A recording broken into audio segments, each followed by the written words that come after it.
Bonsoir mes amis, j'espère que vous allez bien. Alors ce soir je voulais qu'on regarde pour une personne que j'ai beaucoup aimée, qui était Grace Kelly, la grande actrice américaine qui s'est mariée au prince régné et qui a abandonné sa carrière d'actrice américaine d'Hollywood pour devenir l'épouse du prince régné de Monaco, qui a eu 3 enfants dont Caroline, Albert et Stéphanie, et qui malheureusement a perdu la vie dans un accident tragique qui a laissé beaucoup de séquelles à Stéphanie, évidemment, parce qu'elle se sentait coupable, responsable de cet accident, mais aussi à ses 2 autres enfants, Albert et Caroline. Et sa fille aussi a connu des malheurs, elle a perdu son premier mari, Caroline, et puis les enfants n'ont pas eu vraiment une vie heureuse, voilà, comme s'ils ont eu une malédiction, disons-nous. Voilà, donc Grace Kelly, je l'aime beaucoup parce que non seulement c'est une scorpionne, évidemment, femme scorpion, vous savez, les femmes scorpions c'est assez difficile, hein, c'est très compliqué, sur le plan affectif, ce sont des personnalités à part, très franches, très garçon manqué, on va dire ça comme ça, et très brave. Elle était très brave aussi, hein, elle prenait la route toute seule, elle voulait même pas de chauffeur, voilà. Elle était très émancipée, comme toute américaine évidemment, voilà. Mais voilà, donc j'ai voulu faire ce sujet depuis très longtemps, mais comme on est toujours mangé par la politique, que j'en ai marre de faire, comme je vous ai dit à la dernière vidéo, j'ai vraiment ras la casquette, comme on dit, de faire de la politique, j'en peux plus. Donc on va peut-être essayer de varier un petit peu les sujets. Si vous avez des sujets intéressants, pas lourds, hein, parce que vraiment, je vous dis, je suis saturée au niveau politique, critique, des abonnés qui vous disent des choses incroyables, enfin bon bref, c'est vraiment le monde à l'envers. Donc si on peut faire quelque chose de, voilà, de plus light, eh bien ça va être salutaire, hein. On va dire que c'est bien. Alors, on va regarder, donc par rapport à Grace Kelly, qui était-elle, comment elle fonctionnait, quelle était sa personne, etc. Alors, Grace Kelly, qui était née le 12-11-29.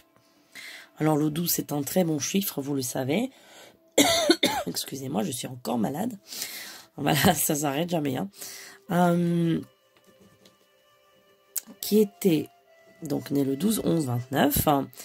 Le chiffre 12, un chiffre excellent parce qu'il représente les 12 signes du zodiaque, les 12 mois de l'année et les 12 tribus d'Israël aussi, hein, n'oublions pas, dans la Bible. Donc c'est un très bon chiffre qui regroupe à lui-même en fait tout. C'est un chiffre complet. Donc 12-11-29, qui est l'année du tigre. Alors attendez que je réfléchisse si c'est ça pour que je vous dise pas des bêtises.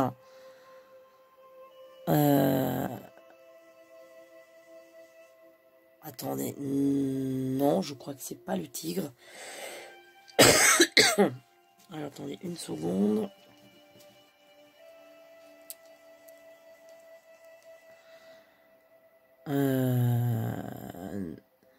Ouais, non, c'est l'année du serpent. C'est l'année du serpent. C'est l'année du serpent. Voilà. Donc, elle est née le 12-11-29. 29, donc, l'année du serpent. Alors, scorpion et serpent, bon, ça fait pas trop bon ménage, parce que ce sont 2 rampants, voilà. Et 2 rampants, ça peut nous amener aux forces très occultes et négatives. Voilà. Donc, le mélange de scorpion et serpent peut, alors, à la fois être un mélange de quelqu'un qui va avoir une grande connaissance ésotérique ou médiumnique, mais dans la négativité, c'est quelqu'un qui va être vraiment attiré par le bas. Donc quand je dis le bas, ça veut dire ça peut être des pulsions basses ou attraction pour tout ce qui est occulte, mais un peu ténébreux. Voyez-vous? Parce que déjà, le scorpion est un signe qui représente, par exemple, dans le tarot, le scorpion va représenter, par exemple, dans l'oracle des pharaons, si vous voulez, dans, comment on peut appeler ça, la mythologie, si on peut appeler ça mythologie, c'est pas une mythologie, mais dans l'histoire des pharaons, donc le scorpion va être représenté par Anubis. Alors attendez, je vous cherche Anubis pour vous le montrer. Alors où est-ce qu'elle est l'Anubis?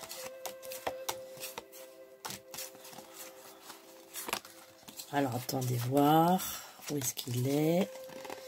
Il n'est pas là, il n'est pas là, c'est les obélisques, Osiris, et voilà, l'Anubis il est là. Donc le scorpion représente Anubis, c'est le gardien, un peu le gardien du monde d'au-delà, gardien un peu, alors on va pas dire des ténèbres parce que ça va trop loin, c'est pas les ténèbres, mais le gardien du monde de l'au-delà, tout simplement. Et l'Anubis, c'est une sorte de chacal, loup, vous voyez, entre loup et chacal, hein. Voilà, tout simplement. Et peut-être que c'est pour ça qu'il a eu quelque part un petit peu l'historique des loups-garous, etc. Je pense que ça vient de là, tout simplement, parce que le loup, il a été beaucoup calomnié. Au même point que les scorpions d'ailleurs. Parce que les scorpions, on les a présentés comme des êtres... quand vous dites à quelqu'un je suis scorpion, il recule de 2 mètres. Je sais pas si ceux qui sont scorpions peuvent confirmer, mes abonnés. Mais en tous les cas, le scorpion, il est très mal compris en fait. Hein. Alors c'est vrai que le scorpion, il pique, c'est vrai qu'il se venge, mais il se venge pas gratuitement. Il ne le fait pas gratuitement. C'est juste si on lui a fait du mal. Si on lui fait du mal, là il se venge. On lui a pas fait de mal, il fait rien. Après, il aime ou il n'aime pas. Hein. Le scorpion, il est comme ça. Il peut pas aimer tout le monde. Il est très sélectif, mais il sait pourquoi. Voilà. Mais il est intuitif, évidemment, médium. Et très caché aussi. Il vit très caché. Comme Anubis. Il est dans les abîmes, en bas. C'est pour ça que je dis que 2 rampants ensemble, scorpion et serpent, c'est un peu les mondes en dessous. Le serpent représente vraiment les ténèbres. Le serpent, oui. Le scorpion, bon, c'est discutable, hein. Parce que on raconte l'histoire de la Bible quand un des sages était renfermé dans une grotte, bah, qu'est-ce qu'il avait dans cette grotte? Il avait que des scorpions et des serpents. Donc on représente le scorpion un petit peu comme les forces négatives, mais un peu comme un phénix. Parce que par ses forces renaîtront les bonnes forces. C'est pour ça que je vous ai toujours dit que par le mal vient le bien. Donc quand quelqu'un est mal mais il vous rapporte un message de bien, c'est le bien qui reste. Vous voyez? Voilà. Alors, Grace Kelly, comment elle était-elle? Comment elle était? Alors, donc 12, 11, 29. Donc c'est bien l'année du serpent, le 29. Alors, 2 et 1, 3, 4, 5, 6, 7, 8, 9. Non, 2, 3, 4, 5, 6, 7, 8. Chiffre de vie 8. Très bon chiffre aussi, magnifique. Le chiffre de vie 8 est un chiffre très, très plein. C'est la plénitude, c'est l'abondance matérielle, c'est le chiffre à l'infini. Hein. Vous savez, Albert Einstein avait justement expliqué que le chiffre 8 était le chiffre à l'infini. Hein. Donc c'est un chiffre qui représente énormément de choses positives. Les gens qui ont ce chiffre sont des gens en général très positifs et spirituels qui ont quand même une vie, alors je vais pas dire facile, mais en tout cas ils ont beaucoup de facilité à voir ce qu'ils veulent. Ils obtiennent, voilà, par exemple, elle était devenue princesse. Donc le chiffre de 8, il a vraiment, non seulement il a de la grâce, mais les gens sous ce chiffre, je vais y arriver, sont des gens qui sont très gracieux, très, très nobles, très... Ils ont une noblesse innée. C'est des gens beaux beaux d'apparence. Et qui réussissent en tout cas matériellement. Hein.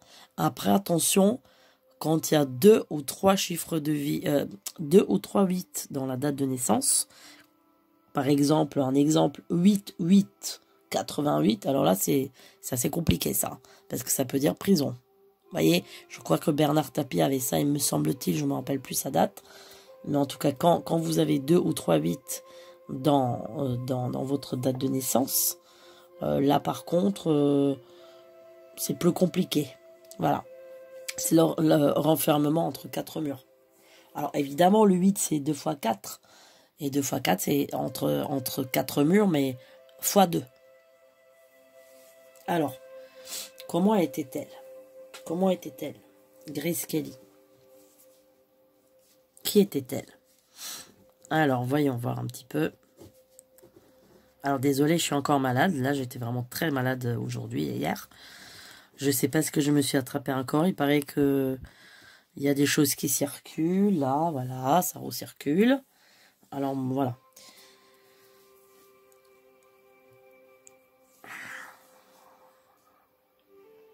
Je dirais que Grace était une personne incomprise. Elle était incomprise. En plus, je pense que dans sa famille, me semble-t-il, c'était pas l'enfant aimé, elle. C'était un enfant qui était un peu... C'était plutôt sa sœur qui était aimée, me semble-t-il, de ce que j'avais lu. C'est plutôt les autres enfants qui étaient privilégiés que elle. Alors, dès l'enfance, pour moi, c'est un enfant qui n'a pas été compris. Un enfant qui était solitaire et fragile. Il y a une sorte de fragilité. Je ne sais pas si elle n'a pas eu une maladie quand elle était petite. Hein, parce que je ressens vraiment... Je pense qu'elle était malade ou elle a eu une fragilité à l'enfance. Il y a quelque chose qui... elle n'était pas bien. Elle n'était pas bien. Elle était très craintive. Elle était très craintive. Elle s'est affirmée entre 12 et 15 ans pour moi. Plutôt 15 ans. Vers l'âge de 15 ans, elle s'est affirmée. Là, vraiment, elle a... Je me demande si, à ce moment-là, elle n'a pas démarré déjà sa carrière. Alors là, je vous parle de la voyance, pas tout ce que je sais, parce que là, je ne me rappelle plus ce que j'ai lu, à quel âge elle a commencé, j'en sais rien du tout. Mais en tout cas, là, je vois 15 ans comme un âge qui est important pour elle. Un démarrage d'une vie professionnelle et d'actrice... comment dire une vie d'assurance. Elle est sûre d'elle. À 15 ans, pas avant. Elle a eu une enfance qui était chaotique et difficile, je dirais. Chaotique parce que pas comprise par les parents.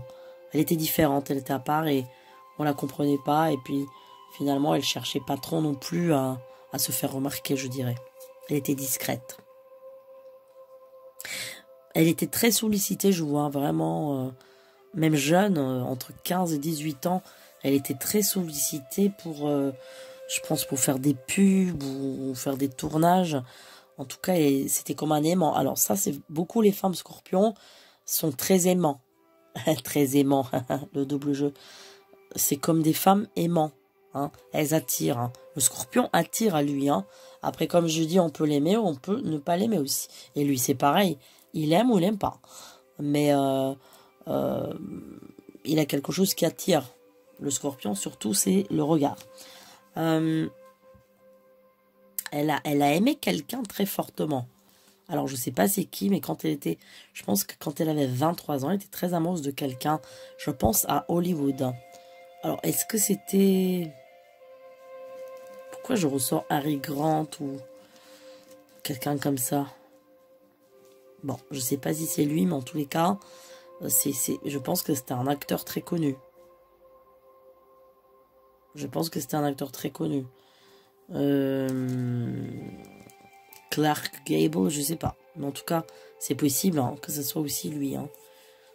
Moi, franchement, elle était très amoureuse d'un acteur très connu. Je me demande si c'est pas Clark Gable, plutôt. Alors vous allez me dire, qui n'a pas été amoureuse de lui, hein, tout le monde.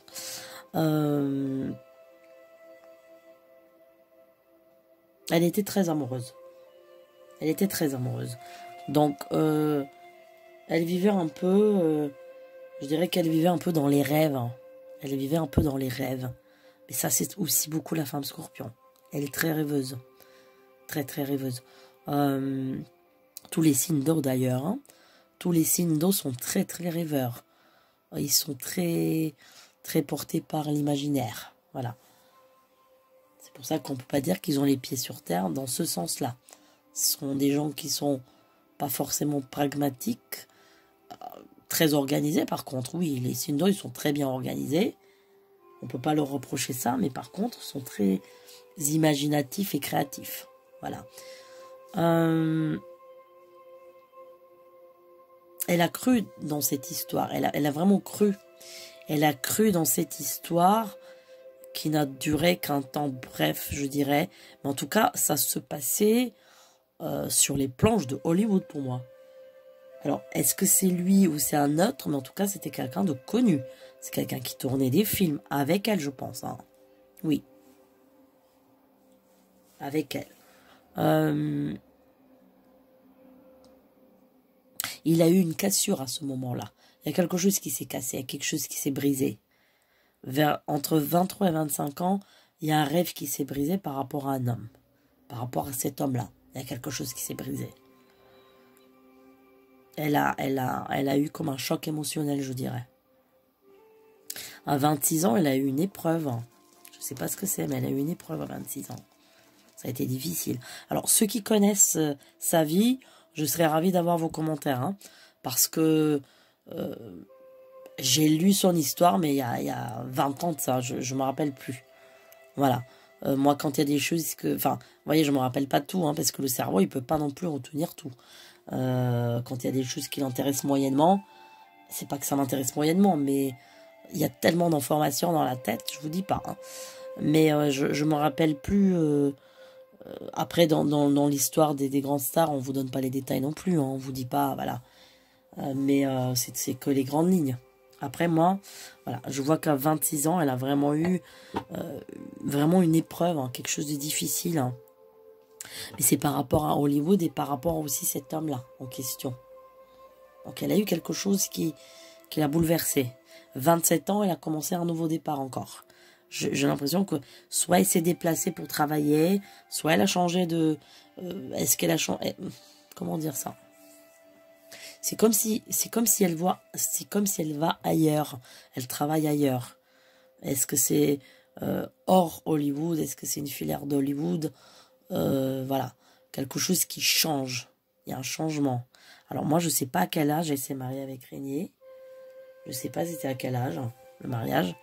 Alors, je pense qu'au début, elle se rendait pas trop compte par rapport à cette rencontre avec le prince. Bon, je pense qu'elle a été très étonnée. Elle était très étonnée, c'était un peu en conte de fées. Hein. Voilà, elle rentre dans les palais, à Monaco, tout ça. Bon, ça a été pour elle quelque chose de très nouveau, je dirais, parce que ça change de Hollywood. Hein. Hollywood, c'est une industrie énorme, avec... c'est un peu tout fake, quoi. C'est-à-dire tout est faux, quoi. Et là, c'était du vrai. Donc là, on était dans la vérité, on était dans tout ce qui brille, mais dans la vraie vie, pas dans les décors de Hollywood. Parce qu'en fait... Elle vivait beaucoup dans les décors là-bas à Hollywood. C'est-à-dire qu'elle était jour et nuit, quoi, parfois, pour tourner des films. Donc, quand vous êtes jour et nuit dans un milieu comme ça, même les gens qui font du théâtre, qui sont comédiens, c'est très dur pour vous de vivre dans la réalité. Et je sais de quoi je parle. C'est les artistes qui sont sur scène ont vraiment du mal à vivre dans la réalité. Hein. Ils sont complètement déconnectés. Que ce soit Edith Piaf, que ce soit n'importe qui, hein, mais en tout cas même des petits artistes, hein, c'est pas forcément les grands, mais il y a une déconnexion et du coup c'est pour ça que si on part d'Edith Piaf, tiens, on va faire peut-être une vidéo sur elle, ça serait intéressant, je prononce pas son nom par hasard, eh bien elle compensait dans l'alcool et dans la drogue, bah oui, mais forcément il faut compenser quelque part, vous voyez ce que je veux dire, parce que quelqu'un qui n'est pas artiste ne peut pas comprendre ça, ne comprend pas ce que je dis là. C'est qu'un artiste, quand il sort de scène, la scène, c'est sa vie. En fait, c'est ça, sa vie. Sa vie, c'est sur scène. L'autre vie qui est la vie de tous les jours, c'est pas sa vie. Un artiste, il se couche tard, il se lève tard. Donc, il est déjà hors jeu, hein, je veux dire. Donc, il compense autrement. Parce que en général, les artistes, souvent les femmes artistes, elles ont beaucoup du mal à trouver quelqu'un aussi. Elles ont été la plupart seules, comme Dalida, comme Edith Piaf. Beaucoup de solitude. Hein. Parce que comment vous pouvez construire un foyer si vous avez des horaires comme ça, vous rentrez à 4 heures du matin, c'est impossible. Donc c'est très compliqué la vie d'artiste, c'est très compliqué. C'est pas évident du tout. Après, quelqu'un qui est artiste dans l'âme, il ne peut pas renoncer à son métier. Il va toujours préférer ça que d'avoir des enfants et construire une famille. Voilà, tout simplement. Alors, qu'est-ce qui s'est passé avec Régnier? Alors,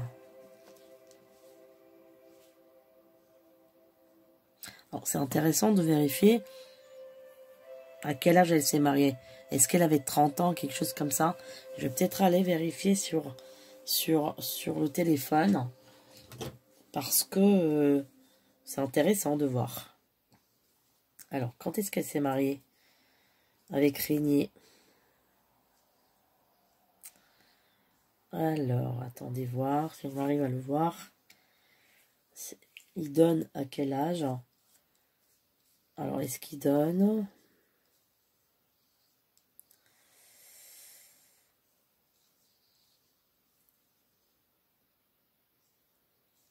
Alors... Bon, alors attendez, on va voir ça parce que Régnier, on va faire mariage. Année. En 56, d'accord.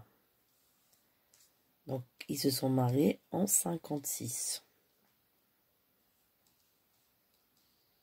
Ah oui, ah bah voilà, 27 ans. Incroyable. C'est ce que je vous disais. Le changement à 27 ans. C'est ça, c'est fou, hein. C'est fou, ce changement à 27 ans que je vous ai change de lieu. C'est ça. Ah oui, c'est ça, 27 ans. Ouais. Elle paraissait plus, ouais, elle paraissait 30 ans visuellement, ouais. Oui, oui, donc c'était bien 27 ans. Cool, hein. Je me trompe pas alors. Bon, alors. Moi, je pense que elle était pas trop pour se marier, en fait. Parce que elle hésitait beaucoup, en fait. Elle était beaucoup en hésitation.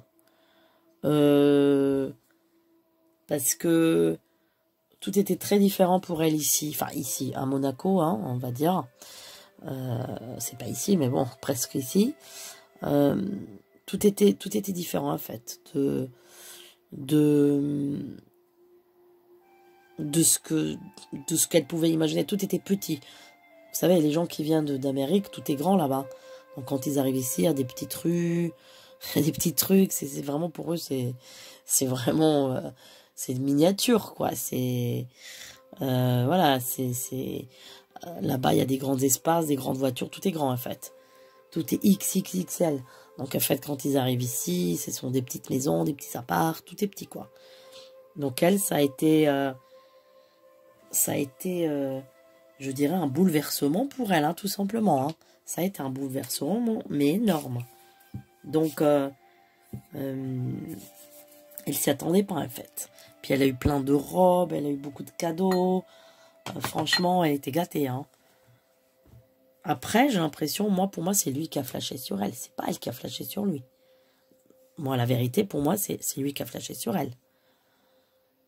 Elle, je pense qu'elle n'était pas du tout dans le mood, si on peut dire le mot anglais mood, dans l'esprit mariage en fait. Elle n'était pas... Moi, elle n'était pas du tout prête à ça en fait, tout simplement. Voilà. Elle a eu un mal-être en venant ici, enfin ici, encore une fois, à Monaco. Elle a eu un mal-être. Elle n'était pas...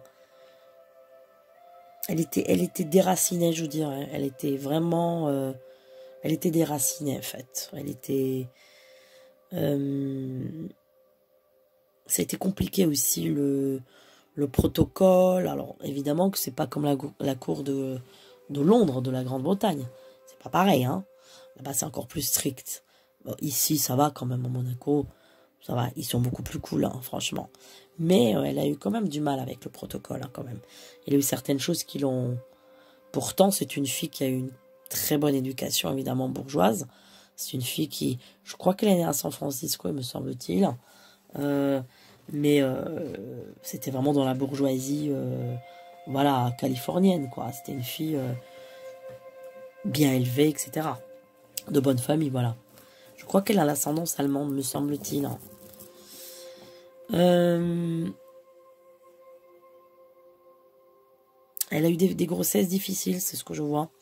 Elle a eu beaucoup de contractions quand elle a eu Caroline, donc sa première fille, son premier enfant. Ça a été assez difficile, assez éprouvant. Assez éprouvant comme accouchement, ça n'a pas été facile du tout. Elle a souffert, hein, beaucoup. Elle a souffert aussi après l'accouchement. Ouais, elle a beaucoup souffert. Albert, c'était un peu son chouchou, je dirais. Elle l'aimait beaucoup, hein. Ouais. Normal, femme scorpion, c'est normal qu'elle préfère son fils. Ah bah oui, Femme scorpion, c'est normal, je vous le dis. Parce que femme scorpion, c'est un peu comme je vous ai dit, des garçons manqués. Donc déjà, les femmes scorpions, elles ont beaucoup du mal avec les femmes. Elles ont beaucoup du mal avec les femmes, en général. Parce que ni les femmes les comprennent, ni elles comprennent les femmes. Les femmes scorpions ont plus d'amis hommes, voilà, dans la vie, que de femmes. Albert, ça a été vraiment son chouchou. J'ai l'impression que là, par contre, elle était... Bon, Caroline, ça a été un accouchement dur, ça a été un peu dans la dureté. Albert, en plus, un signe d'eau, 14-3-58, c'est normal, poisson, poisson, oui, du troisième décan, eh bien, normal que poisson et scorpion, ça s'entend bien. Tandis que Caroline et Stéphanie sont toutes les deux Verseaux. Un peu compliqué pour le scorpion de s'entendre avec les Verseaux. Compliqué, ce sont pas des signes compatibles vraiment. Parce que le Verseau, il est vraiment dans l'air, le scorpion, c'est l'eau. Donc l'eau et air, qu'est-ce que ça fait? Bah, ça fait un peu inondation, quoi. L'air, il remue l'eau. Donc, Albert, ça a été vraiment une renaissance pour elle, je dirais. Ça a été une renaissance. Donc, on a dit qu'elle s'est mariée en 56, elle avait 27 ans, et elle a accouché en 57, hein, carrément. Ouais, c'est incroyable, hein. Ça a été tout de suite, hein. Et 58. Ouais, donc c'est ça. Vers ses 30 ans, elle a eu donc Albert à peu près. Elle a commencé une nouvelle étape, 30 ans. Une nouvelle étape de sa vie. Tout simplement. Et Stéphanie, si, elle aimait bien Stéphanie. Ouais, 6 ans après quand même, hein. Ouais. Non, Stéphanie, elle aimait bien aussi, hein. Franchement, Stéphanie, elle aimait bien aussi. Je dirais que c'était plus dur avec Caroline, en fait. C'était plus J'aurais cru le contraire, en fait. J'aurais cru le contraire en les voyant. Je m'en doutais bien, Albert, mais là, c'est en voyance. Je vous parle de la voyance. Je vous parle pas de ce que je sais. Mais j'aurais cru qu'elle aimait bien Caroline, alors que je vois qu'en voyance, avec Caroline, ça a été un peu difficile. Parce que j'ai l'impression que Caroline a le caractère de son père. Donc, il y a des traits où...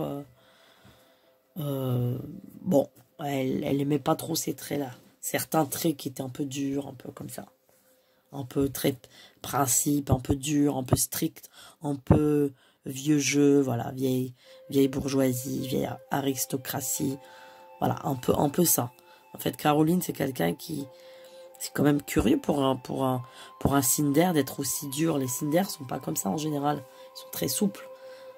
Caroline, elle a une... C'est le nom de Caroline, je pense aussi, qui est un peu un nom... un peu les carolingiens, les mérovingiens, vous voyez, c'est un peu dur. Hein. Ce sont des noms un peu durs. Connotation un peu dure. Elle aimait beaucoup ses enfants. En tout cas, les femmes scorpions, ce sont de très bonnes mères.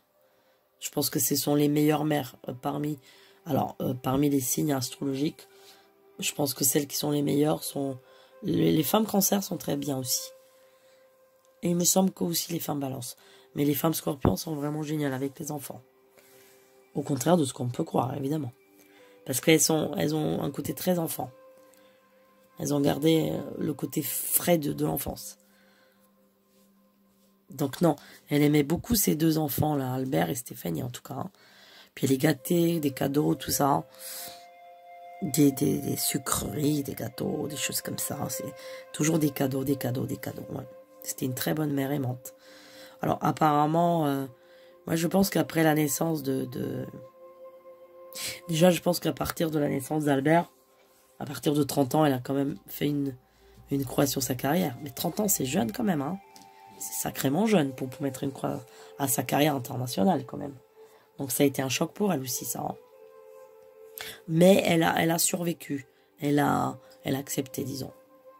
Elle a accepté. 32 ans, elle a aussi un tournant de sa vie. Je ne sais pas ce qui s'est passé à 32 ans, mais elle a eu aussi... Bon, là, je vois quelque chose que je ne peux pas dire, là. Mais, bon, voilà.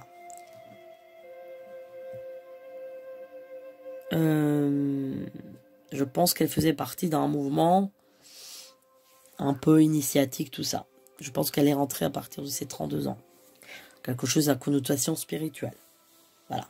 Après, je sais qu'il a eu un mouvement qu'on disait qu'elle faisait partie. Bon, là, je veux pas aller sur ce terrain. Ça va avec la lettre O. Je vais pas aller sur ce terrain. Mais je pense que c'était pas celui-là. Je pense que c'était autre chose. Bon, évidemment, comme un scorpion, elle était très attirée par les vies antérieures, la médiumnité, l'astrologie, tout ça. Hein. Mais je crois qu'il me semble-t-il qu'on disait dans un livre que... je crois qu'elle avait une astrologue qui lui avait dit de ne pas voyager ce jour-là, quand il y a l'accident qui est arrivé. Je ne sais pas si ça se passait l'été, me semble-t-il. Attendez, on va vérifier si c'était en juillet ou juin, je ne sais plus. Je ne sais pas c'était quand, mais en tout cas, il me semble-t-il qu'elle avait une astrologue qui lui avait dit de ne pas prendre la route. Je pense, je ne suis pas certaine, mais je crois que j'avais entendu ça. On va vérifier si... Ah oui, 14 septembre 82. Attendez. 14 septembre, c'est l'accident ou c'est le... Parce que pour moi, de ce que je pense, c'est qu'elle n'est pas disparue tout de suite. De ce que j'avais déjà vu il y a une vingtaine d'années. J'avais fait la voyance à quelqu'un de proche de ma famille pour elle. Quelqu'un qui aime beaucoup Grace Kelly. Et je lui avais dit que pour moi, elle n'était pas morte sur le coup. Hein. Je ne pense pas. Ah, c'est le 13 septembre. Ah oui, d'accord, 82. Ah, ok, d'accord. C'est le 13. 13. Ouais. C'est étonnant, ça. Et on va essayer de voir le 13. J'espère que c'était pas un vendredi 13. Hein. Alors, 82. C'était quel jour? Est-ce que c'est marqué?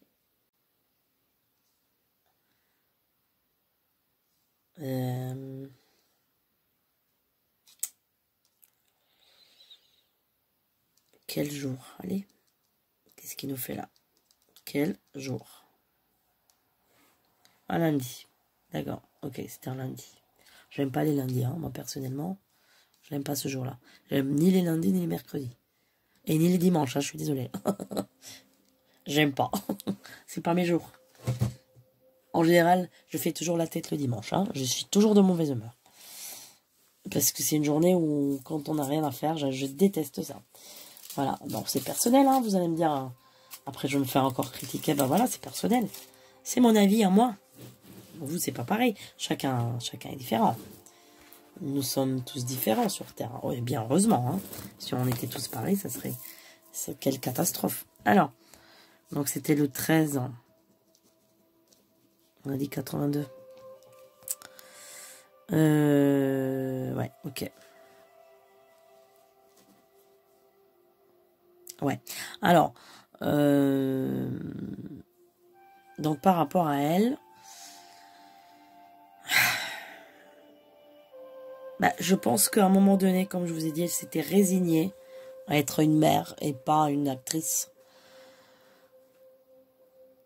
J'ai l'impression qu'elle avait beaucoup vieilli aussi à un moment donné. Elle avait vieilli, mais pas dans le sens physique du terme, mais dans le sens... dans la tête. Elle a vieilli prématurément. parce qu'il fallait qu'elle soit une bonne mère, etc. Mais c'était une très bonne mère. C'était une très très bonne mère. Très très très aimante, très gentille, jamais de critique, jamais de... voilà. Très près de ses enfants. Encore une fois, pour moi, là où ça se passait moins bien, c'était avec Caroline, avec la grande. Parce que j'ai l'impression qu'elle était très têtue aussi, Caroline, quand elle était jeune. Elle voulait pas écouter. Elle voulait s'imposer, en fait. Pourtant, Caroline, elle est du 23-1, c'est le premier décan du Verseau. Mais comment ça se fait qu'elle me fait plus penser à un Capricorne qu'à un Verseau, Caroline. Alors vous allez me dire, peut-être qu'il y a quand même une influence du Capricorne. Il y a toujours une influence du signe avant, quand vous êtes né le même mois. Il y a toujours une influence. Moi, je ne suis pas d'accord avec ceux qui disent qu'il n'y a pas. Il y a toujours une influence. Il y a toujours une influence. Donc pour moi, elle avait le côté Capricorne aussi chez elle. Un côté dur. Très très dur. Têtue, voilà. Imposante. Alors c'est pas que sa mère ne l'aimait pas. C'est pas du tout ça. Mais elle avait des désaccords très sérieux avec elle. Et puis, elle, en tant que fille, elle s'imposait beaucoup. Elle était vraiment difficile. Hein.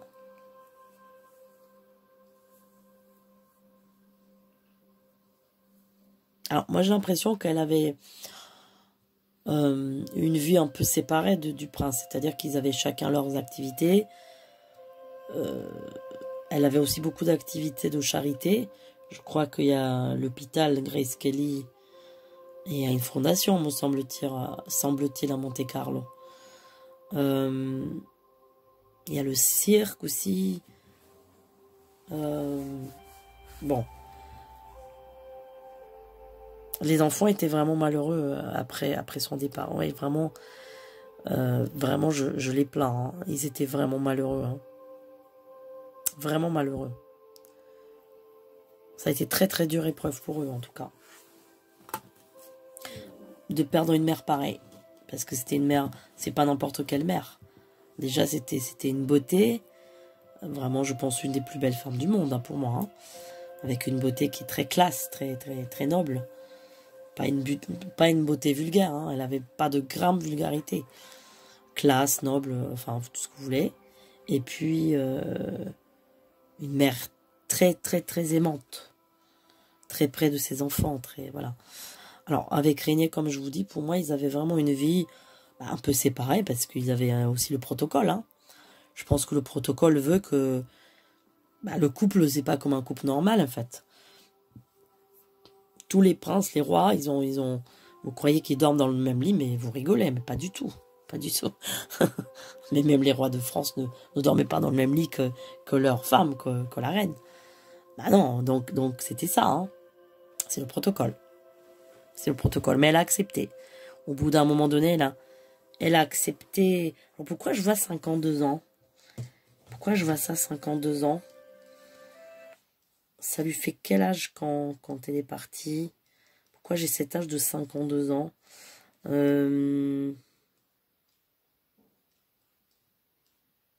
Attendez. On va calculer. Ah oui, c'est ça, 53. Oui, c'est ça. Ben voilà, je suis juste dans les dates encore. Ouais. Oui, c'est ça, 52 et 53. Ouais, il est parti à 53. Ouais, c'est ça. Ouais. Alors, je sais pas si je veux regarder sur l'accident, hein, parce que, bon, c'est pas quelque chose de bien. Je pense que ça a été quelque chose de très, très brutal. J'ai l'impression que la voiture, elle a fait un tonneau. Et vous savez que au même endroit, elle a tourné une scène de film. À l'endroit où c'est arrivé, c'est incroyable. Hein. Comme quoi, parfois on fait des choses et on ne sait même pas qu'on est prédestiné à ça. C'est incroyable. On fait des actions qui vont s'imprégner dans l'âme et ensuite, ça va être votre destin. Incroyable. Je pense que la voiture, elle a fait un tournant, mais un truc de fou. Je crois qu'elle est tombée dans un ravin, cette voiture. Là, j'ai les images, c'est cata. Ça criait, c'était horrible. Je sais pas pourquoi je vois qu'elle est blessée à la tête. Voilà. Encore une fois, si vous avez des confirmations, bon, envoyez vos commentaires, c'est intéressant, parce que je suis sûre qu'il y a des gens qui connaissent mieux que moi l'histoire de Grace Kelly. Il y a des cynophiles, hein. Donc, encore une fois, pour moi, elle n'était pas morte le jour de l'accident. Bon, là, on nous donne 14, donc un jour après. Mais ça, par contre, je vous dirais pas... moi, j'ai vu qu'elle était, elle était plutôt dans un très mauvais état. Mais, voilà, je peux pas aller plus loin. Je peux pas vous dire ce que je vois. Mais, voilà, pour moi, elle était très, très, très, très gravement blessée. Au point d'être vraiment, je pense, tétraplégique ou, voilà, ou hémiplégique, ou je sais pas comment on peut appeler ça. Complètement paralysée. Donc, je me demande si, voilà, je vais pas vous dire la suite. Vous comprenez ce que je veux dire. Mais pour moi, c'est pas la fille qui conduisait. Je sais pas, on avait dit que c'est la fille qui conduisait. Et pour moi, c'était pas elle qui conduisait, c'était la mère. Et il me semble qu'il avait un chauffeur qui les suivait aussi. Dans l'histoire que j'ai lue, hein. Je crois qu'il y a leur chauffeur qui les suivait derrière avec la voiture parce qu'elle a refusé de prendre la voiture. Elle a refusé. Elle a refusé le chauffeur. Elle a dit non, c'est moi qui conduis. Ça, c'est le scorpion aussi. Hein. Le scorpion, il peut être très têtu et il va dans l'aventure, mais parfois il va dans sa perte. Donc, le scorpion, il faut qu'il fasse attention de pas faire des choses comme ça, vraiment imprévisibles et têtues. Parce que le scorpion, il a peur de rien, en fait. C'est un signe qui a peur de rien. Donc, parfois, il mesure pas le danger, en fait. Parce que pour lui, c'est un défi, le danger. Voilà. Bah, écoutez, pour moi, c'est Grace Kelly, c'est l'ange protecteur de ses enfants. Elle est là. Je pense qu'ils ressentent sa présence, hein, les enfants. Surtout Stéphanie, évidemment, et Albert. Stéphanie, qui est très sensible comme fille. Qui est aussi un Verseau, hein. Mais là, du deuxième décan. Serpent comme sa mère aussi.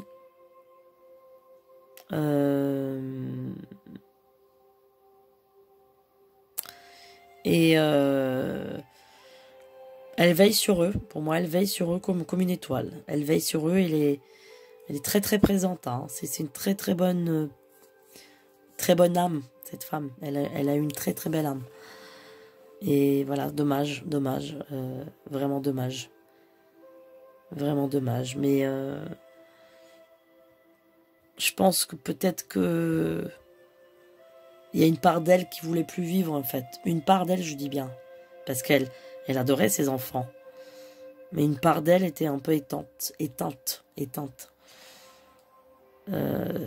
Malheureusement. C'est vraiment tragique, c'est émouvant, c'est tellement dommage. C'est toujours ces belles personnes. Il y a beaucoup d'actrices comme ça. Il y a Ava Gardner, Marilyn, Dalida, il y a Maria Callas. Tout ça, on va faire en vidéo. Je pense que c'est... Toutes ces femmes, moi, ça me fait beaucoup de la peine. Parce que je me dis, si j'étais là, si je les avais connues, je les aurais sauvées, c'est sûr. J'aurais tout fait pour les sauver. Mais ouais, c'est vraiment triste que les belles personnes partent comme ça. Je sais qu'un jour, j'ai eu vraiment un flash avec Marilyn. Mais vraiment, j'étais elle, en fait. Et je voyais comment les hommes la prenaient vraiment comme un chiffon, en fait. Je ne vais pas vous détailler la chose, mais comme un chiffon. En fait, elle était malmenée par les hommes. Elle était traitée comme une moins que rien. Elle était aussi très, très malheureuse. Parce qu'en fond d'elle, c'était une fille très spirituelle et elle était croyante. Elle avait de très bonnes idées philosophiques. Mais là aussi, elle était mal comprise. Hein. Voilà, donc Maria Callas était extrêmement triste aussi avec Onassis, qu'il a laissé tomber. Elle était tombée enceinte, elle a perdu l'enfant. Voilà, des destins brisés comme ça, c'est Edith Piaf aussi. Voilà, malheureusement, ces femmes-là, ça fait beaucoup de la peine. Pour moi qui ai connu le milieu du showbiz, je sais ce que c'est. Je sais ce que c'est de rentrer tard, je sais ce que c'est de ne pas avoir d'amis, je sais ce que c'est de dormir tard le matin, voilà, d'avoir une vie décalée. Ben, ces femmes, elles vivaient comme ça. Mais elles vivaient C'était des vrais artistes. C'est pas comme les artistes d'aujourd'hui, hein, excusez-moi. Ce n'est plus les mêmes. C'était des vrais, comme Jacques Brel, comme voilà, comme tous ces gens qui laissaient leur haleine sur scène, hein, si on peut dire ça comme ça. Comme Dalida, comme des vrais artistes, quoi, des vraies âmes, des belles âmes. Et malheureuses, les femmes, c'est très dur pour les femmes. Hein. Les femmes dans le showbiz, c'est très très difficile. Hein. C'est très difficile parce que les hommes vous voient en tant que femme légère, bah, ils vous voient comme ça. Hein. Et puis les hommes sérieux, ils ont peur de femmes comme ça avec du caractère.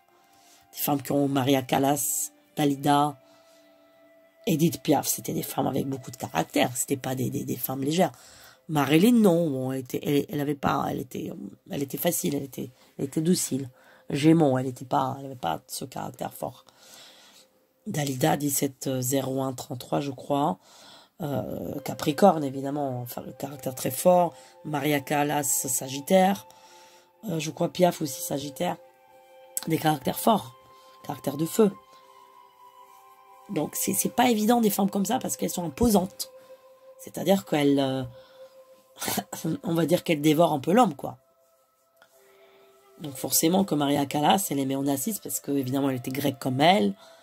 Et puis, ils se comprenaient ensemble. Ils parlaient en grec. Et puis ils parlaient des choses qui les intéressent.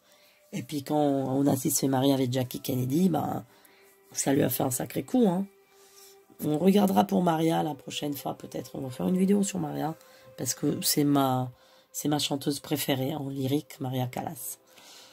Parce que moi, quand j'étais petite, j'avais le même visage, la même bouille comme ça. Hein, et j'ai toujours été proche d'elle. Et puis cette voix envoûtante. Alors après, les critiques les critiques d'opéra peuvent dire que oui, elle avait certaines imprécisions dans le chant. Comparé à la grande Renata Tebaldi, c'était toujours la grande concurrence entre les deux. L'une qui était une technicienne et puis l'autre qui était plutôt la chanteuse du cœur. Hein. Mais pour moi, c'est Callas, hein, la grande Callas, voilà. Donc c'est pas évident ces vies-là, mais c'était des grandes, voilà. Et quand on est grand, bah, malheureusement, comme Mozart, hein, le génie Mozart qui est jeune, qui est mort jeune, voilà. Les grands, ils meurent jeunes, malheureusement. C'est comme ça, peut-être parce qu'il faut qu'ils restent dans la légende. Hein. Allez savoir. Hein. Voilà, ben avec ça, je vous souhaite une excellente nuit. Et je vous dis à bientôt pour des nouvelles aventures. Pour ceux qui veulent soutenir la chaîne, vous êtes les bienvenus. Je vous remercie par avance. J'embrasse tous mes fidèles abonnés. Et merci pour ceux qui sont là, qui commentent, qui sont là, qui sont tout le temps là, les mêmes, toujours, qui soutiennent la chaîne depuis 2017. Merci à eux. Et puis pour les détracteurs, les trolls, tout ça, bon ben, écoutez, hein, moi je vous en veux pas, hein, mais bon, peut-être vous avez la hargne, la haine, bon, c'est pas grave, je vous en veux pas. Après, moi j'ai le droit de critiquer quand même, non? Je pense que vous me le permettez. Qu'il y a des choses qui m'énervent parce que je suis quelqu'un qui est entier et que je supporte pas l'injustice. Je ne supporte ça, c'est quelque chose... voilà, je pense que si j'étais dans la politique, je serais une battante, hein, je serais une révolutionnaire, c'est tout. J'aurais défendu les plus faibles, comme je faisais à l'école, hein, vous savez. À l'école, je défendais les plus faibles, parce que je me faisais beaucoup harceler, et puis finalement, à la fin, j'ai combattu tout le monde, hein, avec mes bras. Mais voilà, c'était comme ça. Hein. Donc, si je critique, c'est que j'ai des mes raisons, voilà. Voilà mes amis, abonnez-vous, likez surtout beaucoup, comme ça les vidéos sont référencées, qui montent. Et je vous dis à très bientôt pour des nouvelles aventures.